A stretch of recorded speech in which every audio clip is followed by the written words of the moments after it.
The setup for the FlowScout OLS8 is very simple with the full color touchscreen. This unit is a dual single mode which supports 1310 and 1550 nanometer optics.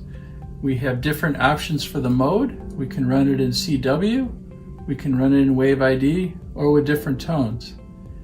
In Wave ID, we have the option of running it at 1310, at 1550, or in a dual mode where both 1310 and 1550 are run at the same time.